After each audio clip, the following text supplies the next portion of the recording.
Bonjour, on se retrouve aujourd'hui pour le point lecture numéro 2 du mois de janvier. Je vais vous présenter 6 lectures, donc nous n'allons pas traîner. C'est parti, on y va. J'ai eu la grosse flemme d'aller chercher mes bouquins dans ma bibliothèque, parce qu'ils sont très empilés une fois que je les ai lus et c'est pas très bien rangé. Donc je vous insérerai les images ici, ne m'en voulez pas, je sais que certaines personnes préfèrent quand on a le livre à la main, mais j'ai pas le courage, l'enfant est réveillé donc faut pas que cette vidéo dure trop longtemps. Et je pensais être à jour et en fait hier j'ai tourné le bilan numéro 3. Vous me direz dans l'absolu c'est pas grave que je sorte le 3 avant le 2, mais moi ça me dérange un petit peu. Donc je dois prendre le temps de tourner ce bilan numéro 2 et voilà, donc on y va avec la première lecture. Première lecture qui était une lecture commune que j'ai fait, enfin non, c'est pas la première lecture du mois puisqu'il y a déjà un bilan avant, mais première lecture dont je vais vous parler, c'est Les Sentiers de recouvrance d'Émilie Kerbalek que j'ai reçu en service de presse de la part d'Alba Michel et que j'ai lu en lecture commune avec Emmeline qui aime beaucoup cette autrice. J'avais déjà découvert d'elle Quitter les monotones que j'avais beaucoup aimé malgré quelques défauts et j'étais très curieuse de réitérer l'expérience et de découvrir ce nouvel ouvrage qui était somme toute très intéressant. Les Sentiers de recouvrance, c'est un livre un petit peu particulier puisqu'on va suivre deux adolescents dans deux situations très différentes dans un futur très proche. On est quelque part à cheval entre maintenant et un petit peu le futur si vous voulez, donc peut-être dans une vingtaine d'années, quelque chose comme ça, où le climat ça s'est pas amélioré, où voilà, il y a quand même des conditions de vie qui sont relativement difficiles, mais on a une science un petit peu plus évoluée que la nôtre. Et donc on suit une jeune femme qui vit dans les Pyrénées, je crois, avec sa mère et qui va partir vers la France. Et on suit un jeune homme qui, lui, vivait avec sa mère, qui a été envoyé chez son père pour des raisons X et Y et qui va décider de partir aussi. Donc on est sur ce genre de livre un petit peu, si vous voulez, récit d'apprentissage quelque part, puisqu'on va les voir pas tout petits, mais adolescents, et on va les voir vieillir, et on va les voir évoluer dans ce monde qui ne se porte pas très très bien dans l'ensemble, même si c'est pas un post-apo non plus, mais voilà, c'est pas la folie. C'est un livre que j'ai beaucoup aimé parce que je trouvais que les représentations des deux adolescents étaient assez convaincantes. J'ai trouvé que c'était assez réussi. J'ai bien aimé la manière dont l'un et l'autre interagissaient et le lien qui se crée entre les personnages était quelque chose que j'ai trouvé très intéressant. J'ai aussi beaucoup aimé les questions écologiques, bien entendu, qui étaient posées. C'est un sous-texte très important, l'écologie, dans cet ouvrage, et c'est quelque chose que j'ai apprécié. C'était une lecture qui était assez déstabilisante parce que pendant un certain temps, on ne sait pas très bien où on va, et il y a un espèce de point de bascule, mais un petit peu apparemment comme dans tous les ouvrages de l'autrice, si j'ai bien compris. Il y avait ça aussi dans Quitter les monts d'automne, et apparemment c'est pareil dans Les Chants de Nuying, où on va avoir un espèce de basculement où tout va prendre une autre dimension et toutes les perspectives vont être changées. Et c'est un procédé qui me plaît plutôt bien, que moi j'aime bien. Finalement, les sentiers de recouvrance, son seul défaut, entre guillemets, sont la chose qui fait que je regrette un petit peu, c'est que c'est assez court et que j'aurais peut-être aimé que certaines choses soient plus creusées parce que c'était très intéressant. Mais en même temps, c'est pas non plus un reproche très ferme de ma part, ça veut dire que je trouve qu'il y avait ce qu'il fallait. Mais c'est vrai qu'il y avait des choses que j'aurais aimé plus, voire plus approfondies en fait. Notamment sur la fin, il y avait des choses qui étaient très intéressantes sur la manière dont la vie a mené les deux personnages à des choix et des chemins de vie différents. C'était quelque chose qui m'intéressait pas mal. C'est assez tranche de vie, mais c'est assez questionnant.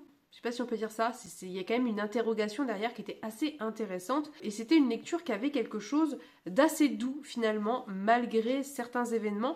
C'était assez doux en termes d'émotions, de sentiments, de soutien, il y avait quelque chose qui s'installait qui était intéressant et il y avait aussi toute cette question de transition écologique entre guillemets, même si c'est pas exactement le bon mot parce que c'est un mot que j'aime pas trop dans la mesure où il est beaucoup trop repris par les politiciens capitalistes qui se fichent de l'écologie, mais vous voyez ce que je veux dire, dans cette volonté de faire avec ce qu'on a et d'essayer d'arrêter d'abîmer la planète, et c'était assez intéressant.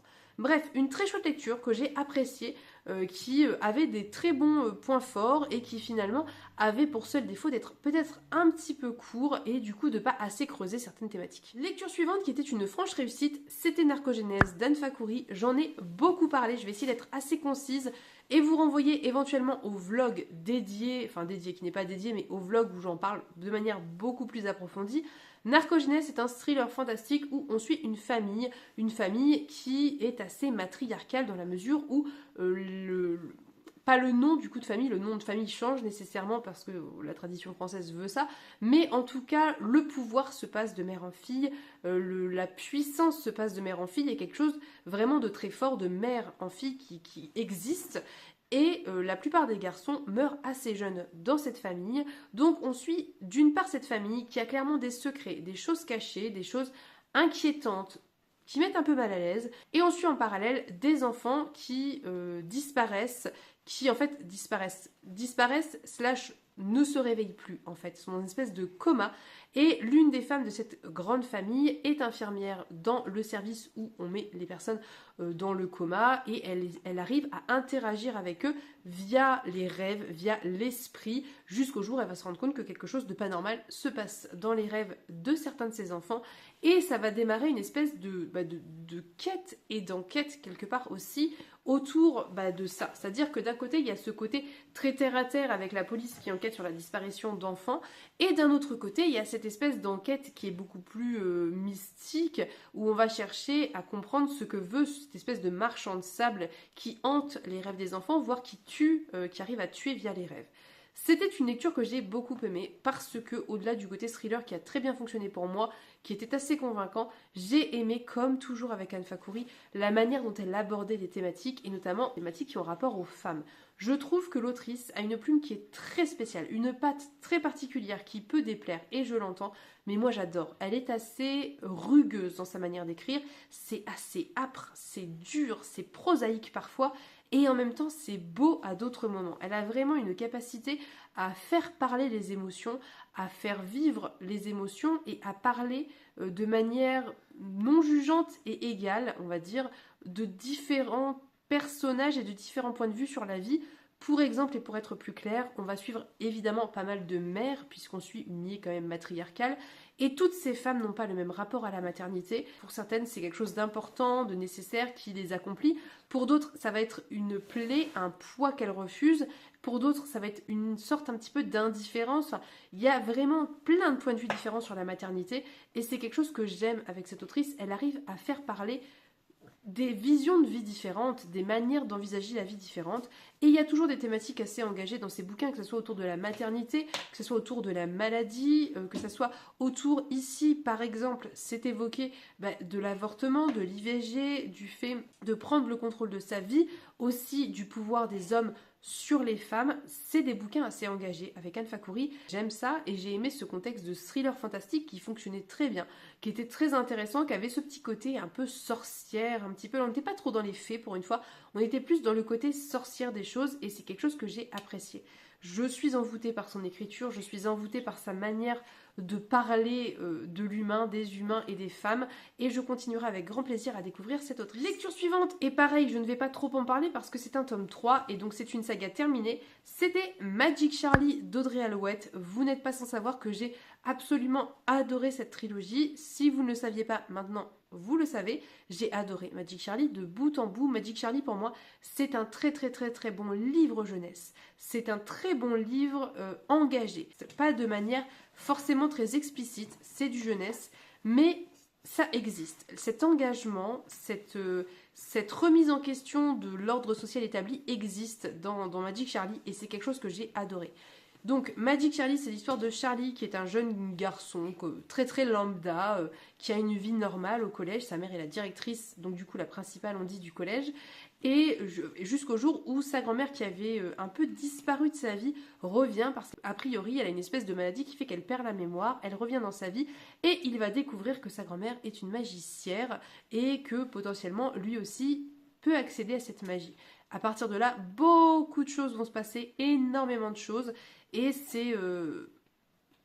c'était vraiment très, je sais pas vous dire, j'ai été embarquée. Je trouve que le lecteur, je l'ai écouté en audio, est excellent. C'est un très très bon lecteur. Il fait très bien le job. Il n'est pas dans l'exagération sur les voix féminines. Il est vraiment dans une très juste mesure de lecture que j'ai adoré. Je pense que c'est le seul livre que j'ai écouté de bout en bout, les 3 tomes en vitesse 1 pour profiter de la lecture de ce lecteur. Donc c'est vous dire. Toujours est-il que ce tome 3 concluait très très bien la trilogie. J'ai adoré la fin, j'ai adoré les thématiques qu'abordait particulièrement ce tome 3 parce que dans chaque tome... Ah, tes souhaits mon cœur.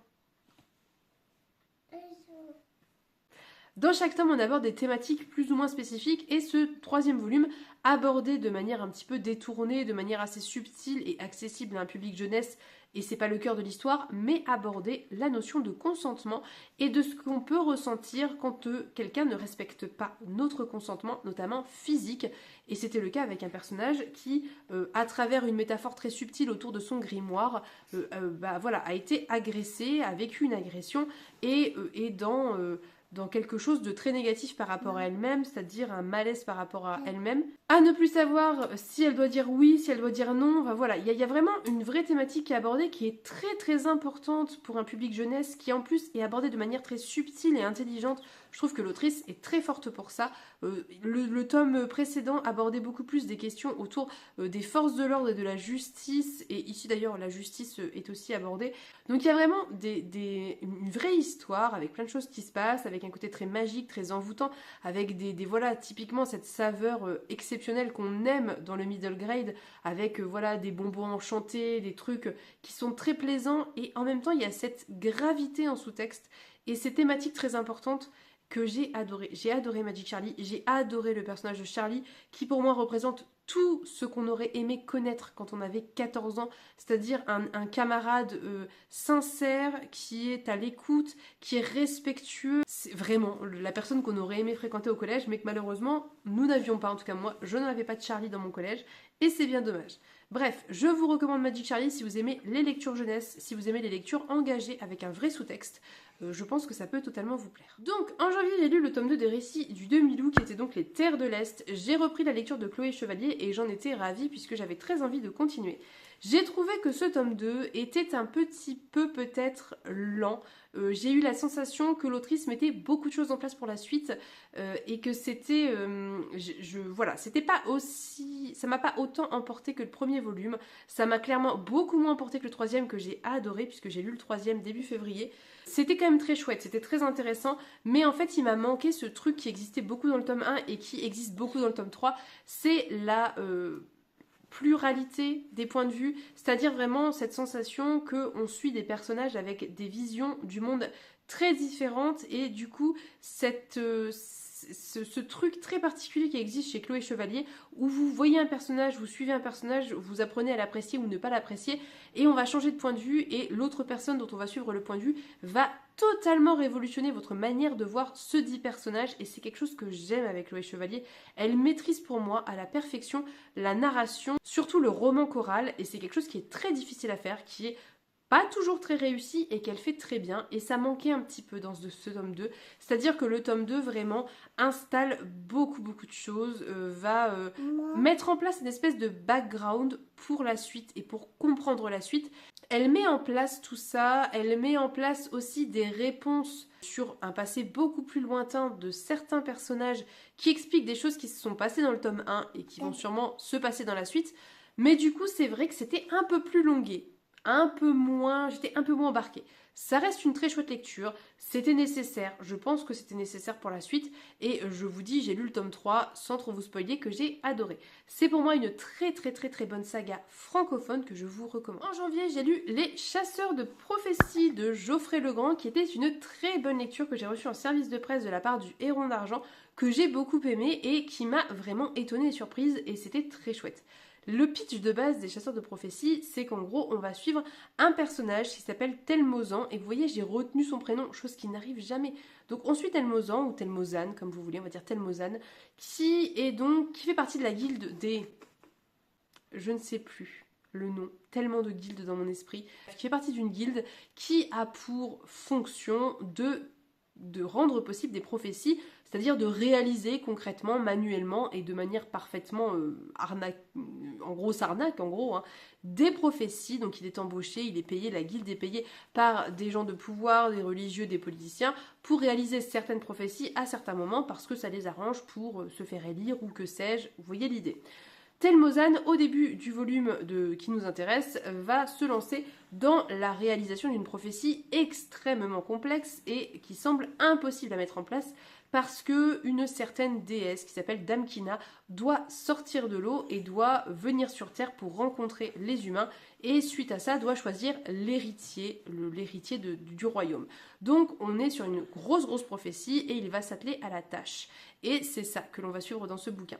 Pourquoi j'ai aimé? J'ai aimé parce que je m'attendais à quelque chose de très classique. Alors j'avais lu le résumé mais j'en avais pas un grand souvenir. Et je m'attendais à en fait quelque chose d'assez classique dans la réalisation. Et même si on sait dès le début qu'il y a ce côté arnaque dans la prophétie, on sait que ça va être des humains qui vont manipuler les choses pour faire croire qu'il y a quelque chose de divin arrive. J'ai adoré la manière dont l'auteur mettait en place les choses et il y avait ce côté extrêmement artisanal, ce côté extrêmement prestidigitateur dans la manière dont Telmozan mettait en place cette prophétie et c'est quelque chose que j'ai aimé. J'ai aimé la manière dont c'était en fait finalement un espèce d'érudit dans plein de domaines qui arrivait à manipuler la science pour produire des effets, faire des flammes bleues ou que sais-je, qui arrivait à connaître assez l'architecture pour préparer des structures spécifiques pour telle et telle chose, même si c'est pas lui qui les réalise et qu'il embauche un charpentier ou que sais-je, un ébéniste, mais il arrive à concevoir tout ça, à le penser, et ce côté hyper artisanal m'a vraiment plu. J'ai beaucoup aimé les personnages, j'ai beaucoup aimé les deux personnages, donc la femme qui va représenter Damkina, qui est Sia, je crois, si je ne dis pas de bêtises, et Telmozan qui était intéressant parce que il était assez nuancé en fait dans le propos et j'ai adoré la manière dont l'histoire se réalisait. Enfin, c'était vraiment une très bonne surprise. C'était hyper fluide, hyper agréable. L'auteur pour moi gérait très bien la manière dont il manipulait les tropes très classiques de fantasy médiévale très classique pour en faire autre chose, pour proposer autre chose et c'est quelque chose que j'ai adoré. J'ai trouvé que c'était une très chouette lecture. J'ai été en fait je pense totalement séduite par ce côté très inattendu que prenaient les événements et j'ai aussi beaucoup aimé les personnages que j'ai trouvé très bien faits, très bien pensés. C'est assez court et je trouve que pour le nombre de pages, il y a ce qu'il faut et ça fonctionne très bien et du coup ça a vraiment été une excellente surprise et j'étais très contente de le lire. Dernière lecture dont je vais vous parler et c'est un petit ouvrage que m'a offert The Riddler pour Noël anniversaire. C'est Diane l'Ensauvagée donc d'Élise Fontenaille qui est une publication assez récente d'une des collections du Rouergue. Alors c'est pas épique parce qu'on n'est pas dans de la fantaisie, c'est, je ne me souviens plus, dos à dos je crois, dos à dos noir, dos à dos, je ne sais plus, bref. J'avais lu La Sourcière d'Élise Fontenaille que j'avais beaucoup aimé parce que j'ai trouvé que l'autrice avait une écriture très particulière, très proche du conte et il y avait quelque chose qui était très ressemblant et qui était de l'ordre de la patte d'écriture en fait dans Diane l'Ensauvagée. On n'est pas dans le même contexte puisqu'ici on suit Diane et son frère qui vivent dans la forêt depuis toujours. Leurs parents sont décédés et ils sont tous les deux. Donc le frère aîné est assez âgé, plus âgé que Diane, il a un métier etc. C'est pour ça qu'il s'occupe de sa sœur. Il n'y a pas ce côté enfant perdu, quoi. Et Diane est quand même une jeune adulte, je crois qu'elle a 18 ans, il me semble. Et ce qui se passe, c'est qu'en fait, très rapidement, les enjeux vont être posés, à savoir que eux vivent dans cette nature qu'ils respectent et qu'ils aiment, et qu'on a un espèce de gros propriétaire d'usine de déforestation, je sais pas comment on dit, bref, qui fait du bois, là, qui coupe du bois et qui le revend. Qui va en fait essayer de s'accaparer leur forêt à eux et qui en plus est un chasseur et qui donc s'amuse à tuer des animaux, ceux évidemment avec lesquels nos personnages ne sont pas d'accord. C'est très court, ça se lit très vite, ça n'a pas pour ambition d'être très approfondi, mais ça pose beaucoup de questions très intéressantes et assez engagées et socialement intéressantes autour de la chasse. Autour de l'impunité, notamment des chasseurs, mais aussi des gens riches, en fait. Ça pose des questions autour du racisme, ça pose des questions autour du racisme, notamment en zone rurale, et de la manière dont, en fait, dans les zones rurales, il y a toujours ce truc... qui fait que tout le monde se connaît et que l'étranger est mal accepté, à plus forte raison quand l'étranger n'est pas blanc. Et il y a toutes ces questions-là qui étaient posées. Ce que j'ai aimé en fait aussi dans ce livre, au-delà des questions sociales et politiques très engagées et intéressantes, c'est que l'autrice arrive à créer ce côté conte, à recréer ce côté conte avec cette forêt, avec ces animaux. Il y a un passage très poétique où Diane se retrouve seule dans la forêt et c'était très beau, très poétique. Il y avait cette espèce de volonté de reconnexion avec la nature. J'ai beaucoup aimé aussi les personnages beaucoup plus symboliques. On retrouve des personnages qu'il y avait dans La Sorcière, on retrouve la brodeuse et il y a le personnage de l'écrivaine avec un grand E qui est un personnage comme vous pouvez l'imaginer qui encore une fois est une espèce de mise en abîme entre la narratrice, la narration et l'autrice elle-même. C'est des procédés que moi j'aime beaucoup, auxquels je suis très sensible parce que j'aime bien ce mélange, j'aime bien quand c'est très méta sur l'écriture, c'est-à-dire quand l'écriture se regarde s'écrire, enfin je sais pas si vous voyez ce que je veux dire, quand l'autrice s'écrit elle-même et utilise un personnage pour faire parler sa voix, enfin c'est quelque chose que j'aime beaucoup, que je trouve très intéressant, j'ai trouvé que c'était une lecture qui était très intéressante, c'est court, c'est comme La Sorcière, hein, ça a les défauts de ses qualités entre guillemets, c'est que c'est court, c'est percutant, mais du coup c'est court et on aimerait développer certaines choses, mais en même temps je pense qu'il faut le prendre un petit peu comme La Sorcière à mon sens, pour quelque chose qui tient plus du conte qui dénonce, évidemment, avec des réalités qui existent hein, dans notre pays, mais ce côté très conte et ce côté justement d'aller à l'essentiel pour délivrer un message à un public qui n'est peut-être pas familier de ce type de message. Hein, en littérature young adult, voilà, ce qui concerne la chasse et tout ça, c'est pas forcément ce qu'on voit le plus. Donc, aller à l'essentiel et être assez percutant dans le propos. Et c'est ce que fait l'autrice, mais tout en écrivant avec une belle langue, tout en ayant voilà, des procédés très beaux, des procédés stylistiques très intéressants, et cette description de la nature magnifique que j'ai beaucoup aimée, qui était très sensible et que j'ai appréciée. Je tiens toutefois à mentionner et à préciser que clairement on n'est pas dans un récit qui est antispéciste. Il y a un certain respect de la nature qui est mis en avant, il y a une certaine volonté de ne pas faire souffrir les animaux, de ne pas... voilà, mais on n'est pas non plus dans l'antispécisme. Au-delà de ça, c'était très intéressant parce que, comme je vous disais, c'est à destination d'un public adolescent et que c'est un message, je pense, qui n'est pas assez porté et qui est bien porté. Bref, j'ai terminé avec ce point lecture, je pense avoir été assez concise. Si vous trouvez que j'ai été trop concise, je pense que j'ai pas forcément toujours tout résumé. Je vais essayer de penser à vous remettre en barre d'infos les vlogs où je parle des ouvrages pour que vous puissiez avoir le résumé, puisque en général je résume au moins 2 fois dans les vlogs parce que j'oublie que j'avais résumé la fois d'avant, soit. Et voilà. N'hésitez pas à me donner votre avis sur les lectures dont j'ai parlé. Est-ce que vous avez lu ces livres? Est-ce qu'ils vous font envie? Est-ce qu'ils vous inspirent? Ce que vous en avez pensé, n'hésitez pas à me faire des recommandations éventuellement parce que je suis toujours preneuse et je note vos recommandations. Je vous souhaite à tous et toutes une très belle journée, je vous fais très gros bisous et on se dit à bientôt pour une prochaine vidéo. Bye bye!